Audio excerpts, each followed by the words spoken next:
Hello and welcome back inside the Park for May for podcast number 897, the Belgian Grand Prix review. This is Todd. No, Todd, not now. AKA Negative Camera. You know what we do on race weekends? We watch one, then we talk about it. Then we watch one, then we talk about it. Come on, Todd. That's exactly what we do on race weekends. Before doing that, though, I have to find somebody that actually knows how to race a car, a professional race car driver, the sporting manager of Heart of Racing, Aston Martin IMSA team, and soon to be Valkyrie WEC Le Mans.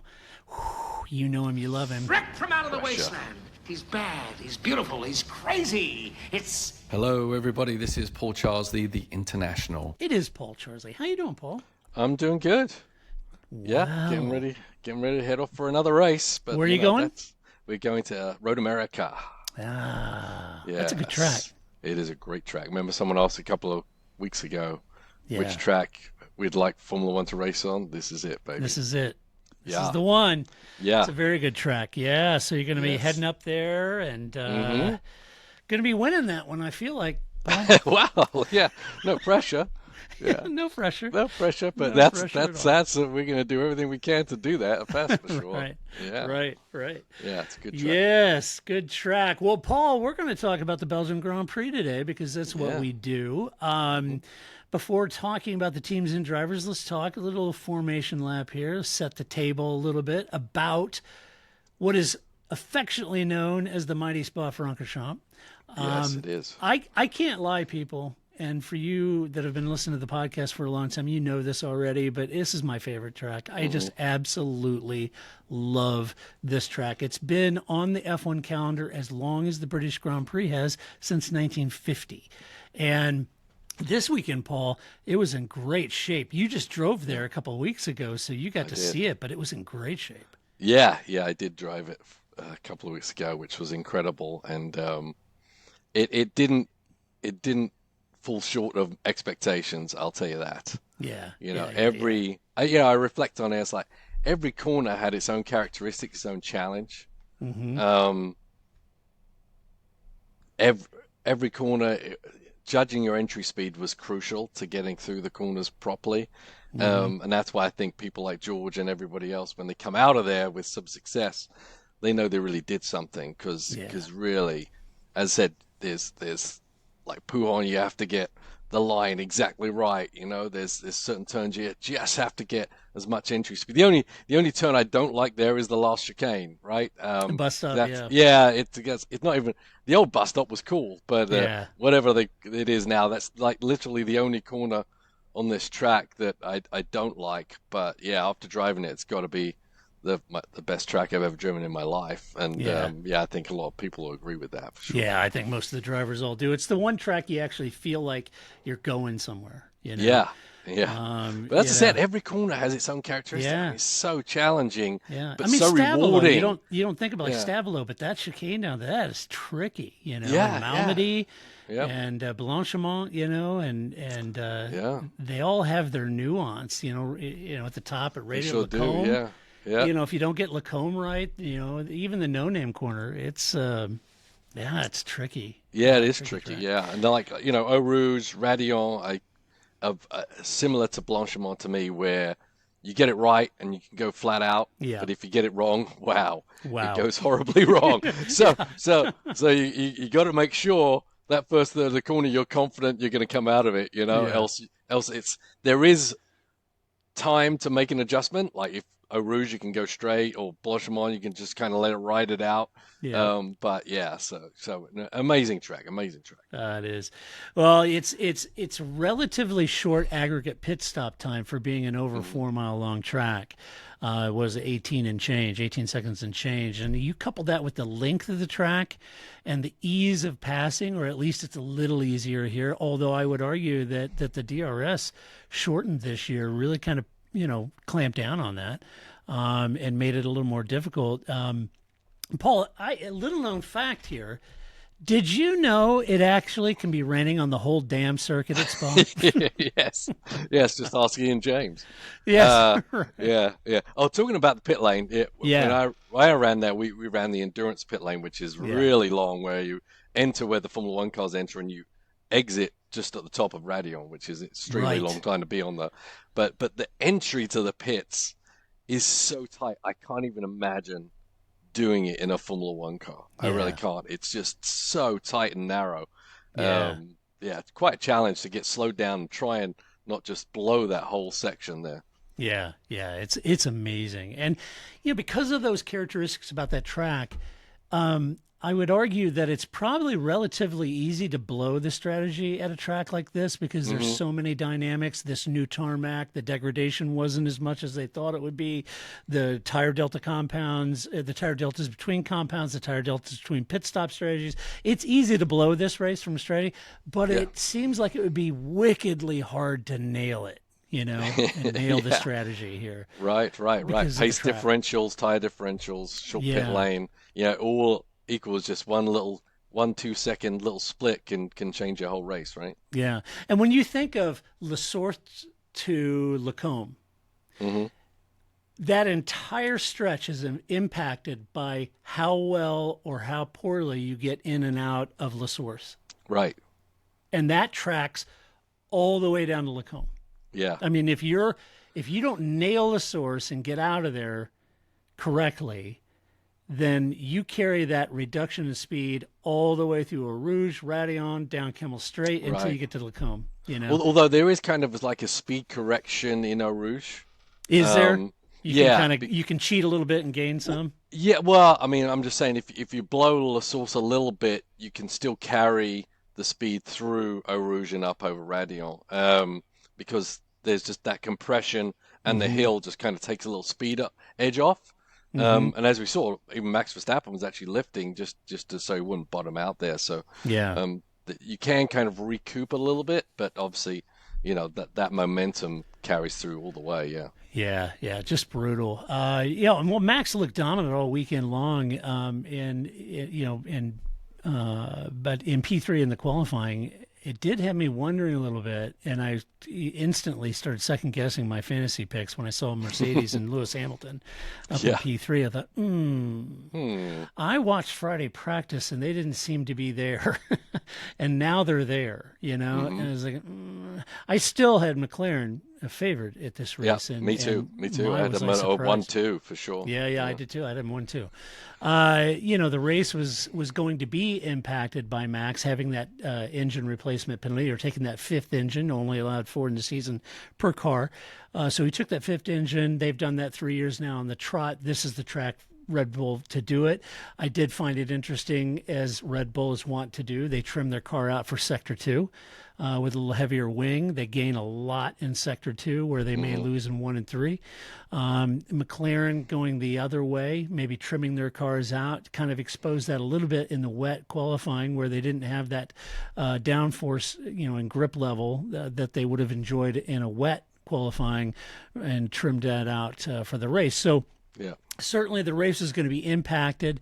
Max was on pole, started back in P11. Many wondered, with very good reason, mind you, just how long it would take for Max to march his way back up to the lead, win the race. But Martin Brundle was actually correct on this in saying that it's not a foregone conclusion that's going to happen this year.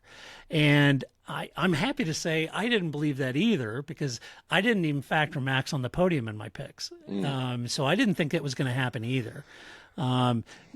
Unfortunately, I completely made a hash of my picks. They were terrible because I had McLaren 1-2, and that didn't happen. So anyway, it was interesting race. It was a 2-stop race, won by a 1-stopping car. So let's talk about it. We'll jump in, start off the sharp end of the grid with Mercedes, Lewis Hamilton in P1, George Russell at DSQ disqualified. Lewis had a great start, got past Perez, Paul, at the beginning, was up amongst the Ferrari of Leclerc. After a couple of laps, basically, it was because he was battling with Perez that allowed Leclerc to not get mugged down Kemmel Straight and retain that lead, but it took a couple of laps, and eventually that Ferrari deficit in pace was kind of exposed. Lewis took the lead. Lewis had a 2-second gap, covered Leclerc during both of his stops, but when he did his second stop, he came out behind Russell and couldn't make the pass on George despite having fresher tires, so he finished second. got a little chippy in the post race, kind of threw his team under the bus, said, that he wasn't happy about it. Team didn't tell him that his teammate was going to undercut him. Maybe he would have driven harder. Said if he did it all over again, he'd come up with his own strategy. Yeah, he's a little chippy in the press there. And then he was handed the victory because, as we'll talk about George in a minute with the DSQ, Lewis ends up taking his 105th win on the season. Lewis said, it's never great to lose, get disqualified, and he said it's never great to inherit a win like this either. To be fair to Lewis, he had a hell of a good race, qualified very well, took the lead, led the race, had a 2-second gap, covered Leclerc on both stops. I mean, there's nothing to be ashamed about here. Lewis did a hell of a job. Yeah, he did. What a shocker. The Mercedes team, I mean, what a season we're having right now. And as I said, everyone expecting Verstappen to come through the field. Maybe they haven't been looking at the past few races. We got a tight battle here. Yeah. I mean, Max does have a buffer, but the likes of Mercedes have now won, 3 races in a row? 3 out of the last 4. 3 out of 4, yeah, that's right, because Piastri won. But, I mean, you can't ignore that at this point.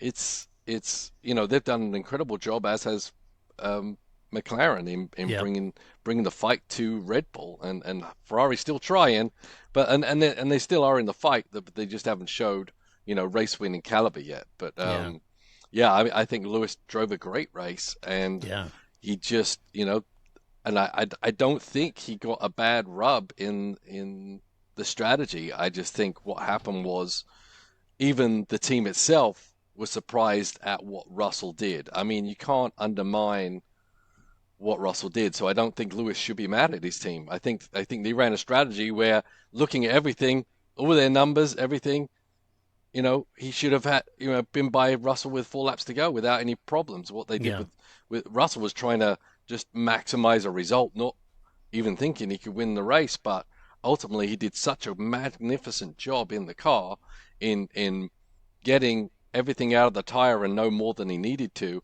and the pressure from Lewis behind. I mean, as soon as he caught him, you thought he was going to go by, but no, I don't think he could have done it for many more laps. But obviously, they're saving their battery power, they're using it effectively, and that's exactly what George was able to do for those last 2 laps when finally Lewis got on his butt, and Lewis, had a chance, but he just wasn't able to swing it. So I think, rather than diss the team, I would praise Russell for what he did in the car. Yeah. And let's talk about George, because it was really interesting, and maybe it's just because I'm a Yankee and I see this, but the initial headlines on George's win was things like Russell outfoxes Hamilton for a win. Mercedes gets a 1-2, but heartbreak for Hamilton. Those are the headlines I read. Yeah. Right? Yeah, that's and crazy. Didn't those headlines change when he got the DSQ and Lewis got the 1? Then it was like overripe, dripping with praise, and Lewis on his amazing 105th win, and and they were amending Toto's comments. Toto said that Lewis was a very deserving winner because he was the fastest 2-stopping car on track. They left the two stopping out. They just said that Lewis is deserving because he was the fastest guy on track. Well, no, he wasn't. George was. So and I don't know. As a Yankee, I find it's unfortunate because I want to talk about George, and for Lewis Hamilton fans, I can praise George and it not be a pejorative against Lewis here. Okay, right. George radioed the team. Once he got on his hards, he felt great. He said the car came alive, the tires were not degrading, he was hooked up, and he said, you got to go with your gut feeling. And my gut feeling at that time was, I asked the team, consider a 1-stopper, So the team then looked at the data, ran the numbers, were clear enough from cars behind, and they said, you know what? Whether he stops or doesn't, he's going to finish right around P5, and this will consolidate it. So let's go for it. If he feels comfortable with the car, let's go for it. They were trying to consolidate a P4, P5 type of finish for him, and that's what their calculation showed. Now think about that. At the time, were they going to radio Lewis and say your teammate's going to undercut you and he's going to drive like no one's ever driven before and win the race, so hustle up? No, they thought that George would end up in P4, P5, consolidating that position. So they said, yeah, let's go for it. What he did is he did an exceptional job of managing the tires, Paul, as you said. He didn't use more than he had to. He left plenty of tire at the end to defend his lead along with the battery pack. And I would say some incredibly good defending. He knew where Lewis was going to go for it, saved his battery. He staved off the DRS and Kimmel Straight. That's not easy to do. And unfortunately, I would argue this, for me, was one of the drives of the season in my mind. It was a champion's drive by anyone's measure, and probably the best drive in George's career.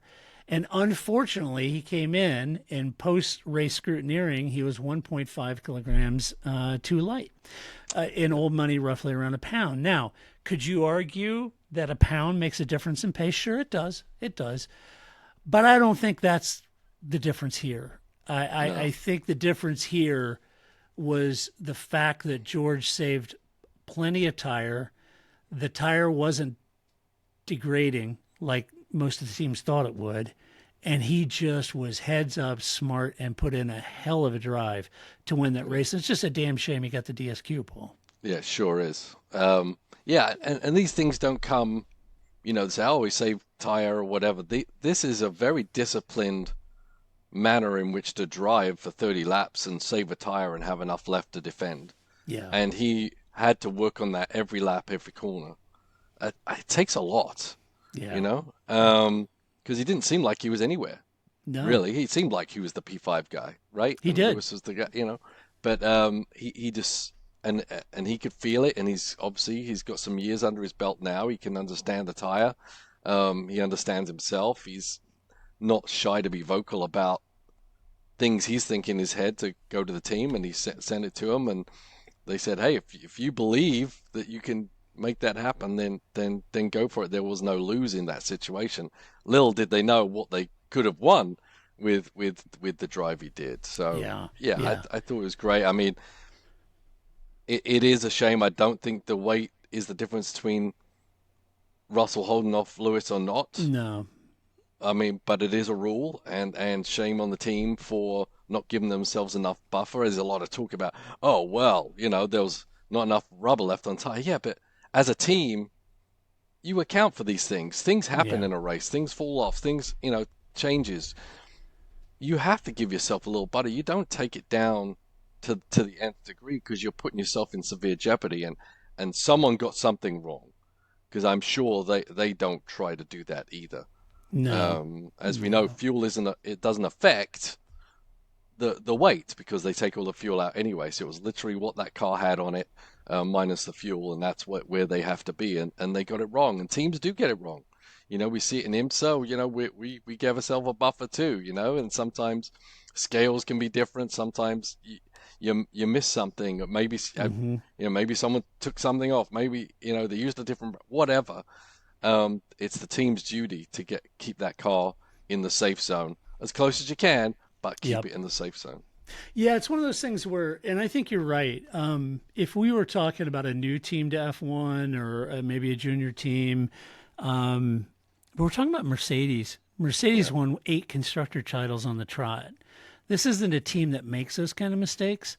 So until, Mark Hughes wrote, and I have the utmost respect for Mark, he wrote that is it conceivable you could lose 1.5 kilograms in tire weight by going on a one stint? Mm-hmm. They never even ran a one stint simulation. Most teams ran 2 and some ran 3 stint simulations, but nobody ran a one stint. So would they have known they'd have worn that much rubber off? And could you lose 1.5? He said it's absolutely possible to do, but it doesn't really matter, because I think to your point is you have to anticipate these things as a team at that level. Yeah. And the good news is Mercedes usually does, but until they do the forensics, I don't know if they'll share the reasons with us, but until they do the forensics and find out what really kind of happened, I don't think there was anything. I don't think there was anything nefarious in what they were trying to Right. do. I Right. just It think was an error. somebody somewhere got it wrong. Yeah. And it's unfortunate because it really spoiled what I think is one of the drives of the season for sure. Yeah. I mean, we go through scrutineering a lot with the sports cars and everything, and during the weekend, you keep throwing the car back on the sanctioning body's scale. Your scale doesn't count. Yeah. It's their scale that matters. Yeah. And if you do a change on the car, you take it back to their scale because things change. Ride Yeah. height changes. But I mean, the easiest thing to measure is weight and ride height, and and that's a lot of what they do in the scrutineering bays. So simplify it. They're the things you definitely shouldn't be caught Yeah. on. Yeah, Right? for sure. You got to know. I mean, something breaks and the ride height changes. We've seen that before with the plank issue and things like that. That's something else. But fundamentals, very surprising to be missed. So that they've definitely got to figure out what happened there and why it Yeah. happened, and whether we do find out, even whatever they say, I'm not even sure it'll be the truth. To tell you the I truth. don't think they're going to tell us what really It doesn't happened. really matter. But the No. big thing is they need to fix it, and unfortunately for George Russell, he lost a victory that was, one of the most impressive drives we've seen for a very long time. Yeah, it really is. So, do I feel that Lewis, this win for him is any less? No, I think he had a hell of a day. He drove a hell of a race. But do I think George should feel bad about the DSQ? No, because he knows he won it. Yeah. And he did an amazing job. Yeah. So anyway, all right. Yeah, the good thing for him is he knows where he's going to be, and that this is his team now. Yes. And this is, one victory lost, but he's proving to the team, he's going to lead this team and can be victorious on many occasions. So they should feel good about it, even though they feel bad about, obviously, the DSQ. So. Yeah, it was interesting. The post-race they interviewed Toto. They said, was that George's call on the one stop, or was the team already working on that? He goes, oh, well, he kind of dodged the whole thing, and it's like, Yeah. you know what? I don't know definitively. I'm not listening to the radio, but the first time I remember hearing anyone mention something about a one stop was George radioing the team. Yeah, right. I mean, we'd have to go back and replay it, but it seemed like he was the first one to bring that up. And What's the deal with Toto anyway? He was the most depressed one too, because he didn't know at that time, unless he did know already, that the team, were going to get disqualified. But they had a 1-2, and he looked like it had a sourpuss face on it. I'm not quite sure what's going on there. Yeah. And during the celebration, George is down on the podium with the champagne celebrations. Toto's sitting in the garage talking to his wife, and I thought, okay, well, it's FaceTime. I mean, why are you not there celebrating? Yeah, I don't know. It's weird. It's strange. I don't know. Something's odd there. I don't know. I don't want to read into it. All right, let's talk about. Shall we talk about McLaren? Oh, Jesus. Yeah, let's talk about McLaren. Lando and Norris, P5, Oscar Piastri, P2. Lando ran wide at the start, losing a couple places, 3 places ultimately, and then got stuck in a DRS train and dirty air. And I'm curious your thoughts on this. It did seem, in hindsight, I look back, Oscar made the comment that clean air is king. And getting stuck in those DRS trains, both of them, the McLaren were trimmed out for speed. And both those cars really did seem to struggle in their lower downforce trim when they were behind other cars. They really seemed to struggle with that. Did you get that sense too, Paul? Yeah, and it's twofold, right? They trim it out, so the limitations or the margins there for getting disturbed air affecting the car greater are larger because of that, because they're at that kind of low downforce level, but also that means the DRS isn't as powerful, right? The DRS, so when they're behind, they're getting a little bit of a wake there, unfortunate, and then obviously the DRS, once they open it, doesn't really shove them forward as much as possible. They're obviously expecting to lead from the front, which we were expecting too. We were and then maybe they would have run away with it, but being caught back there, and obviously Lando made an error that I think he paid for the whole race, quite honestly, in that first turn. Yeah, I think he did too. I think it was it's one of those small bobbles that you just couldn't recover from, given the multiple factors in his race, being susceptible to dirty air, not being able to pass as easy. I don't know what his degradation level was, but yeah, he stayed out long. but was undercut, and he couldn't regain ground to the podium, and he admitted that he made too many mistakes out there. So it was a scrappy race for him, really. I it was. wonder, if the talk of championships and that he's driving the best car now, and maybe to some degree pressure from his teammate, that he's a couple of little cracks. I'm not saying he can't bring it back. He's still, not a young driver, but he's still in the formative years. Maybe he's at the height, but he doesn't mean he's perfect yet. Yeah. I just feel like he's trying to make things happen that maybe aren't there sometimes. A little bit what Charles is doing too. Yeah, Charles has been doing that for a long while, actually. Yes. But yeah, it wasn't a great race for Norris at all. I think Piastri had a great race. I think that guy's pretty special, and He is very special. I think he really does keep the pressure on Norris. And I think he does too. I think he's got Mark Webber as a manager. Mark is a tiger. I'll guarantee you, they've had conversations between Mark and Oscar about knocking Lando's feet off the desk at McLaren. Right. And I'm not so sure Oscar can't do it. When he had clean air, he was leading and was putting in some terrific laps once in the clean air or clear air. Even after a second stop, he was clawing back time on Lewis, making Lewis saying, my gosh, that's insane lap times. You think I can beat him, Yeah. He was worried, right? But once he got into that aero wash Lewis car, seemed to stall out a little bit. Right. You might argue, I had McLaren doing better than this on the balance of the weekend, and felt that their limitations in quality would really pay dividends on Sunday. But as they were trimmed out, they were kind of hindered by that in hindsight. But, one point in time, I guess you could argue, had he not skidded along in his pit box and had that 4-second stop, I don't know that he would have got back out ahead of Leclerc, but he might have, or at least it may not have taken 2 laps to get around Charles. Right. And had he gotten around Charles quicker or even undercut him a little bit, maybe he'd had a better shot at Lewis. I don't know. Yeah, it's hard to say because obviously, as I say, in the wake of the air, it was difficult at best. Yeah. Right. But and then obviously Russell giving Lewis the DRS helped him too.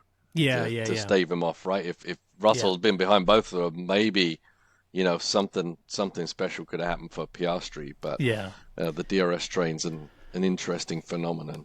Yeah, still a P2 for Oscar after coming off of a P1. It's what a great result for him.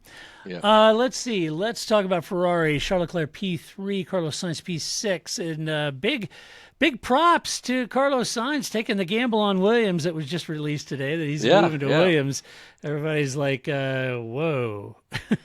Well, that's upgraded Williams as a team. They just need the funding to keep it going, right? But definitely upgraded the driver pairing. I hope this doesn't mean that the investors just chunked in enough money to afford Carlos as a big name.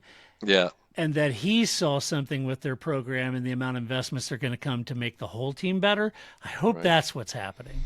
Because we hope, because obviously Logan was bringing in money, and so now you're, instead of bringing a driver bringing in money, you're got a driver that you're having to pay to drive. And so, yes, certainly it's a change in philosophy. Maybe it's all part of the plan. Maybe. That they're gradually trying to build it up to... You're never going to start winning races unless you start paying for drivers, you have the right funding, right? And maybe, they've been trying to build that slowly within the rules with the cost cap and all this kind of stuff. Maybe. So I'm excited for it. Yeah, if they end up hiring Adrian Newey, it's for real. Somebody putting some serious money behind that team. To Williams again. Yeah. That would be something. That would be good. Let's see. Anyway, Charles held on to the lead at the start, and that was kind of, as I mentioned, thanks to Perez and Hamilton sort of battling it out for P2, and that kept him behind him. He looked good for a few laps, but once DRS opened, he became kind of a sitting duck for Lewis at that point. Lost the lead out, but that wasn't it. He didn't drift like a stone to the back of the grid.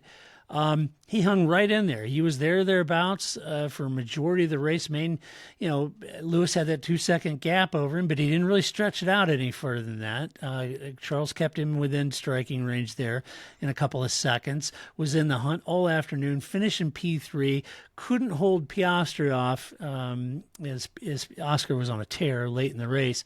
Couldn't hold him off, ended up in P4, inherited P3 with the disqualification, but not a bad race, in total. Just didn't quite have the pace to really be at the sharp end. Yeah, I think that's the thing. Ferrari are just a tick off, but they have no glaring issues like we've seen in the past where the tires go offwards, they go backwards like the Haas car or whatever. So I think it's encouraging, but they do know that they don't have the fastest car out there. And he got up front, and that was great, and making the most of it, but they still need a lot. They need to find something in that car to start fighting it out with the McLarens and the Mercedes team, I think, and the Red Bull, obviously. But, Yeah, Carlos, he tried a little something different, from a strategy. He started on hards, ran long. I was wondering at one point, though, Paul, when the conversation about one-stoppers came up, and, he's kind of out there in the lead, and I wonder if he could pull off a one-stopper, but right. I don't know. They chose a two-stop, ended up down in P6. It was a weird one. I was thinking the same thing. I was like, oh, because I thought Sainz was kind of not really in the game, and then when he was on the hards and he started keeping pace pretty well at front, clean air is king and all that business, I was like, man, I don't know. Maybe Sainz is going to pull one out here because this looks pretty good. But then they gave him such a short stint on the mediums. Yeah, I'm not quite sure what they were thinking because they basically kind of gave him nothing. Yeah. That call pretty much put him where he ended up, and there was no way he was going to come back from that. Right. I think, that they should have rolled for the one-stopper because, like Russell, you weren't going to lose anything if you had to come in the end anyway. But at least give it a go and try and make those mediums last. You've lost half your fuel. You made the hards last half, so I think it was worth a gamble, and I really thought that's what they were going for. But then as soon as they pitted him for the second time, I was like, okay, well, all's lost for Carlos, I'm afraid. No, I thought it did too because you had Charles, up the road, so you had that in the bank, and why not roll the dice with Carlos? Yeah. Anyway, not how it finished. Red Bull, Sergio Perez, P7. You like my bass? You like it? No, apparently Helmut Marko didn't either. He said he had a total collapse. I think a lot of people think Helmut's going to be like, goodbye, good luck, and good riddance. Yeah, a lot of people think this weekend he just lost his ride. Finish in P7, Max down in P4. Perez had the best spot really in P2 to get Leclerc to mug him down Kimmel Straight at the start, but having that sort of mediocre start, and then he got hung up fighting Hamilton, meant that he couldn't hang on to it. Ends up losing P2, drifts backwards. He only really had two sets of mediums, so did Max, and I think this kind of hobbled Red Bull over the weekend, having those two mediums instead of two hards as an option. He was passed by George and then both McLarens and his teammate twice as he drifted backwards, and then they stopped him late and he got the fast lap, but that's kind of cold concessions. So things are not good for Sergio. Helmut Marko effectively saying he basically collapsed during the race. Not a good race for the Mexican. No, it wasn't awful, but it wasn't what he needed. He needed, he was starting on the front row. It was like, okay, well, Sergio, everyone's like, oh, it's like this was his moment, and there was no moment, right? It was an average race. Wasn't, as I said, didn't end up in the gravel trap. That's great, but your teammate comes from 11th, passes you twice. You end up the last of the top four teams. Yeah, basically, Russell, obviously he came 7th, but basically he was the bottom end of the top four constructors who were able to even be competitive and be able to win a race right now. So I don't think it's great. I think obviously the test this week between Ricciardo and Lawson also, not good sign. If they weren't thinking about changing something now, I think they would be waiting for that test. But I think they're thinking about it now. Yeah. And so I think Sergio maybe not long for the Red Bull world. Lots of speculation. What would happen? Would he go down to the other team? I don't see it. I don't see. know. I think once you quit on Sergio, I think you quit on him full, and he's gonna have to figure it out. I just don't see him just sliding down to the lower team. I don't think there's any point in that. Yeah. Well, it'll be interesting to see what happens. Max had initial good progress. He started in 11th, made up several places there, and then, okay, maybe he could march back up to the podium. I may have this wrong, but in the end, once he got up to Norris, he was pretty much stuck in the DRS train too, chewing up his tires at that point. Also had 2 mediums left. And after using the hard, he really couldn't find the pace to march to the sharp end of the grid from that point. It's a shame because he was the quickest car, on Friday and Saturday, and looked like this would be a really good race for him. It didn't really turn out that way. And again, I kind of feel like that reduced DRS zone sort of neutered a little bit of those easy passes. Not totally, but I think in large part it may have a little bit. And for Max, I'm a big fan of that. yeah, me too. I'm all for it. Yeah. And so, yeah, I think really it's good damage limitation. I think Max kind of felt like, it's kind of where we were. It's what we had, but it was about damage limitation. I finished ahead of Lando, and that's what I needed to do for the Drivers' Championship. He's right. Why would the team be animated about Perez? Because that's the championship that pays money, and that's the one they're at risk of losing. Right. So, right. big Exactly. deal. Yeah. Yep. I mean, he definitely did a good job. It wasn't, miraculous, but it's to do those miracles, you need to be a great driver in a great car, and the Red Bull isn't quite there right now. I think Max is doing an incredible job. You put him up against Sergio, and he's still quite a bit faster. He's still doing things Sergio can't do. Yeah. He's carrying that car a little bit, giving that little bit of extra that's keeping it competitive, and probably will end up giving him the driver's title. Right. Can they hold on to constructors? That's going to be a little more iffy right now, depending on what they do with the second driver. Yeah, he can't do it on his own this year. No. Let's see. Aston Martin, Lance Stroll P11, Fernando Alonso P10. Aston Martin did one-stoppers for both drivers in the end, so they kind of read the tea leaves, felt like that might work. It did work for Alonso. It got him up into P8. It would have been P9 inherited P8. Fernando said that the hard worked really well, and he said that the degradation on his car anyway was not as bad as they had thought it would be, so they opted for that one-stop strategy and got him up there. So a good result for him, and claiming in P8. And just to tack on, there's not a lot to say about Lance. He radioed in, said the straight line speed was a joke, and ran out of tires late in the race, wasn't able to score any points. So I don't know if the degradation was quite a bit different for Lance and Fernando, but Fernando made the most of it, and P is a good race for him. I think it was a great race for Fernando. Yeah. I mean, I don't think, obviously the next best of the constructors, and from where they were, I thought they were actually going to be going backwards, but I think Alonso put in a solid race to get the points that he did score for that team. Yeah, agreed. Let's see, Alpine, Pierre Gasly P13, Esteban Ocon P9.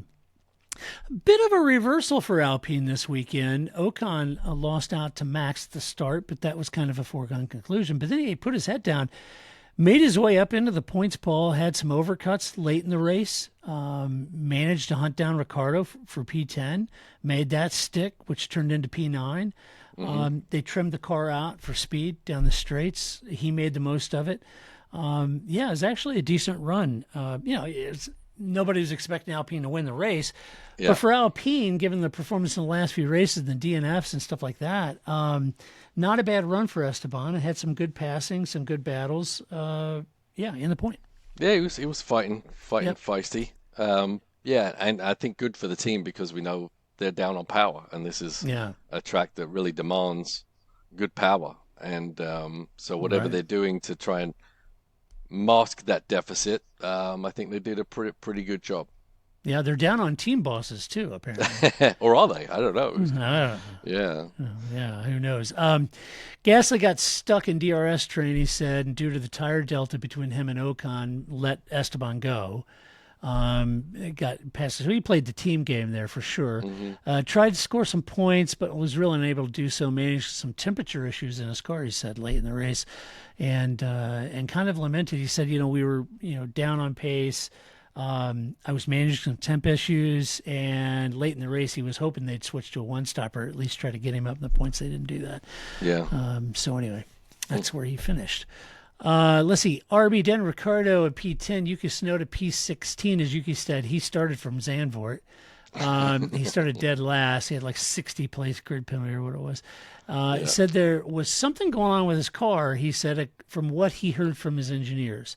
So didn't elaborate. I don't know what that issue was, but it was always going to be a hard strategy, a hard day for him, starting at the very back and finishing on P16 is probably the best you could imagine from Yuki. So nothing to write home to Japan about, Paul. No, or shout and scream or swear about, apparently.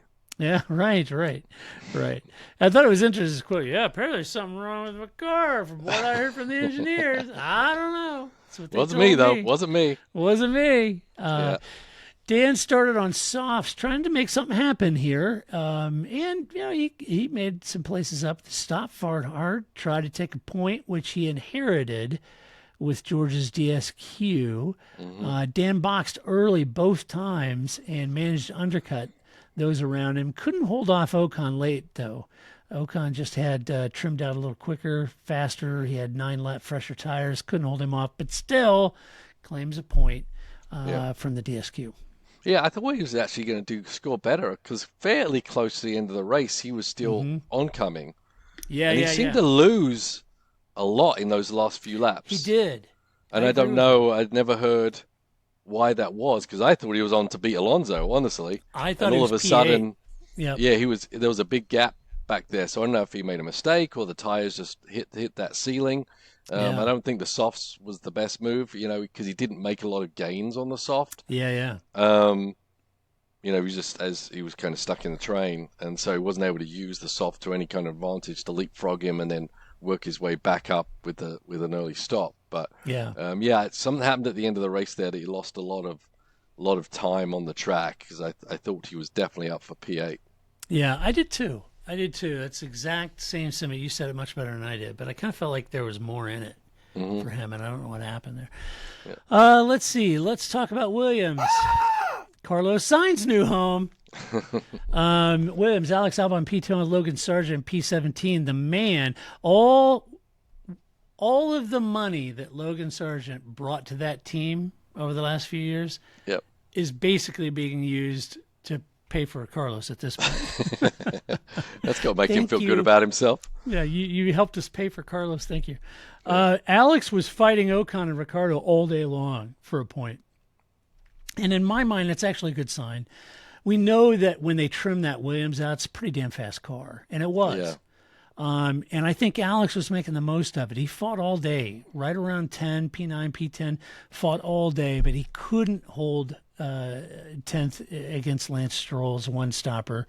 That left him down in P12, unfortunately. He lamented the fact that he didn't have two sets of hards. He was stuck with mediums, too.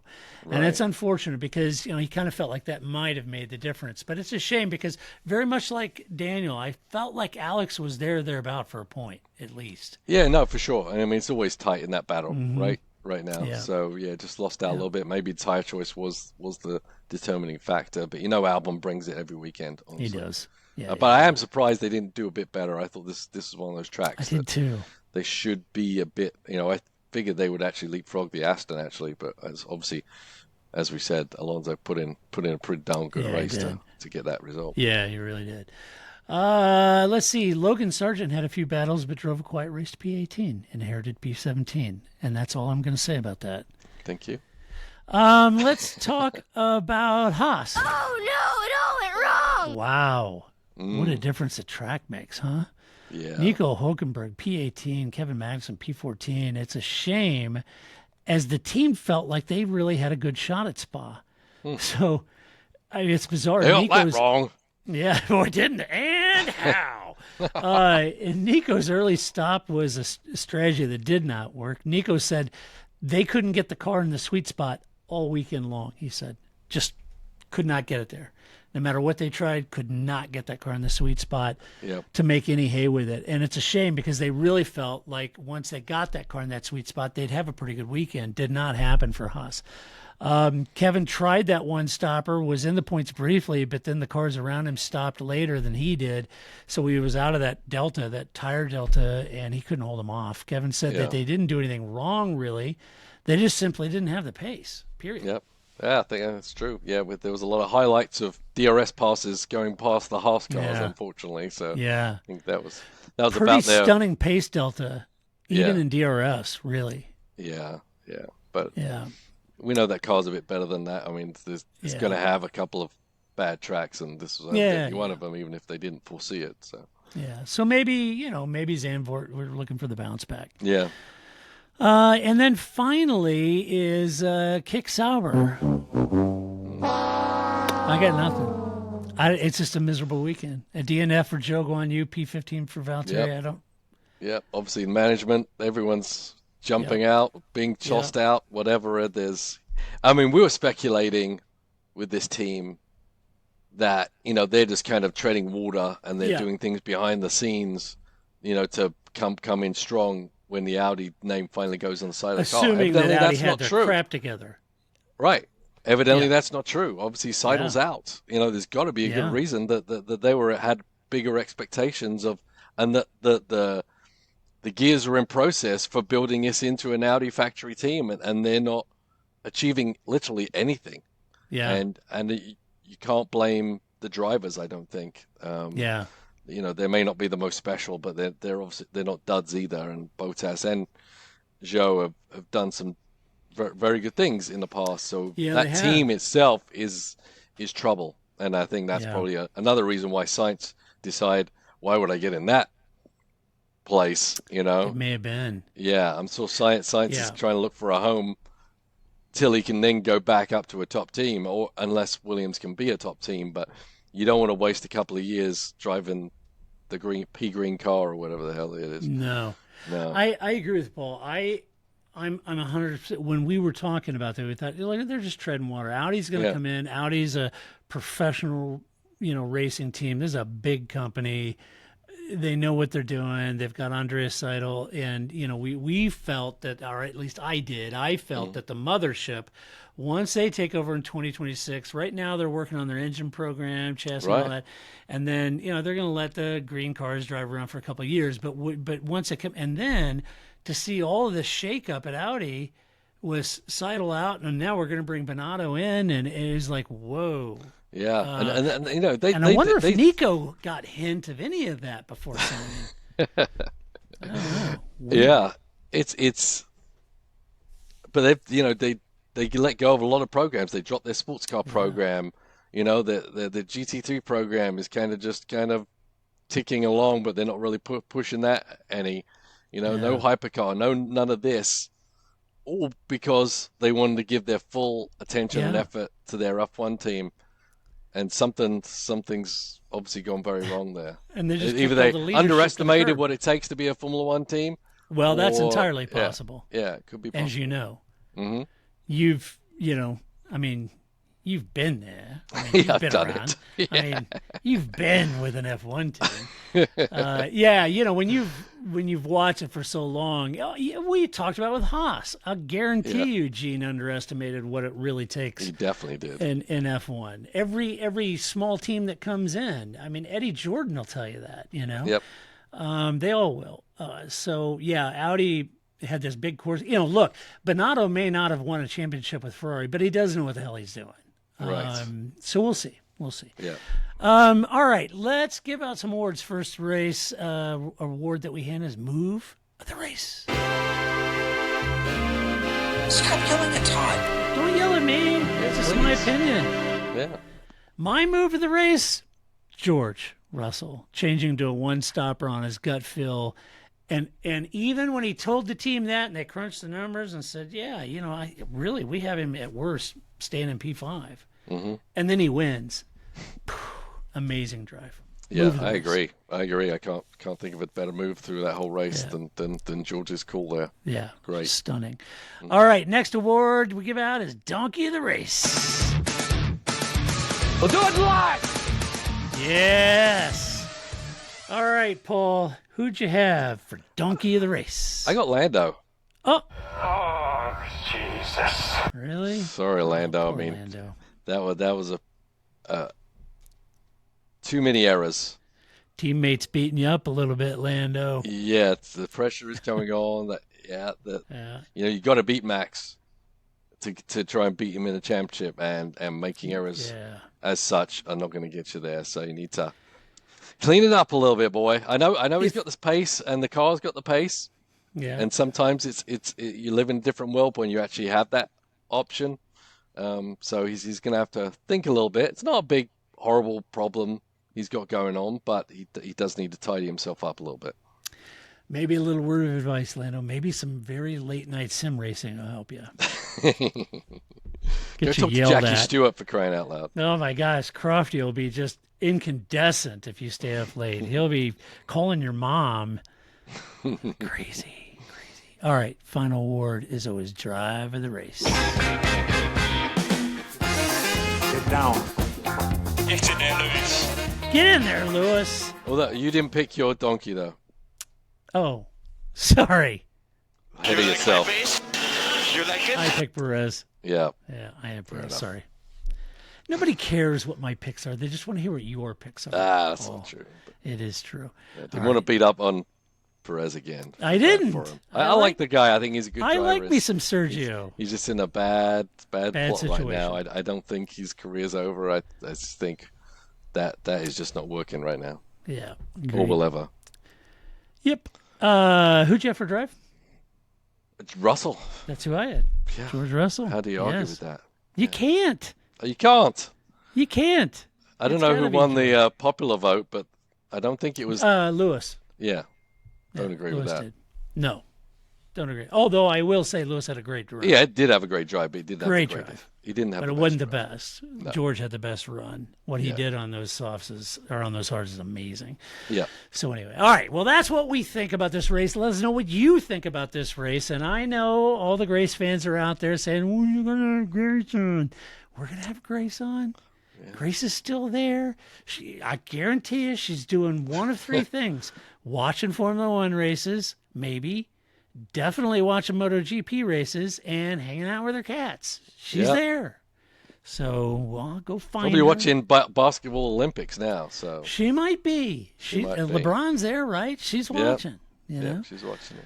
So anyway, all right, Paul. Good luck at Road America. Thank you. Yep, Exciting and times. bring home a winner, and then we'll be back next week to do it all over again. Huge thank you to our Patreon supporters. We could not do this podcast without you. Can I be any more clear? No.